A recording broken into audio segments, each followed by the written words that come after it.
मेरो केस चाहिँ अब मेरै जग्गा हो, मेरो लालपुरको जग्गा सिधै त सबै भएको। अब यहाँ त्यो विपक्षीले निकै दाउ गरेर उनले उसको पक्षमा पारेर अदालतमै पनि अब भनौँ न बन्दी बनाएर खान सक्छु भनेर प्रयास गरिरहेछ। तर त्यसो गर्न पाइँदैन। अब यो मेरो लालपुरको जग्गा चाहिँ नि यो मैले हार्ने भने चाहिँ मेरो त्यसपछि न्याय छैन भनेर मान्छेले सोचे हुन्छ।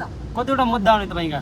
मेरो मुद्दा एउटा मुद्दा चाहिँ निषेधाज्ञा उसले मेरो जग्गामा घर बनाउनु पर्यो, निषेधाज्ञा लागू गर्नै पर्यो होइन। निषेधाज्ञा लागू गर्नु पर्यो, पार्टी भयो। अब एउटा मुद्दा चाहिँ उत्प्रेषणको मुद्दा, उसले मेरो जग्गा उसको जग्गा मिसाएर नक्सा पास गर्नु, साइड प्रदान गरेर हालसात गरेर नक्सा पास गर्नु अनि उसलाई अनि त्यसको विषयमा उत्प्रेषणको हाल्नु पर्यो।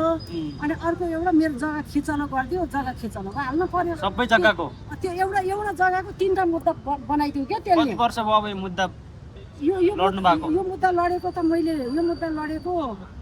चाहिँ नि मैले 2077 साल 10 महिना 22 गते नगरपालिकादेखि सुरु भएको। महानगरपालिकाको पुलचोकको न्याय समितिले र प्रशासकीय अधिकारीले बदमासी गरिदियो। न्याय समितिको गीता सत्याल होइन, अनि गणेश अरियाल अहिले डिएसपी भएर गएको छन्। अनि अब गीता सत्याल अनि भीमसेन केसी जग्गा छैन भनेर नक्साको एफएसआरको जग्गा छैन भनेर लेख्दा 1 नम्बरको चाहिँ बदमास अर्कालाई नाङ्गे झार बनाउनु जग्गा छैन भनेर लेखेर लगिदियो।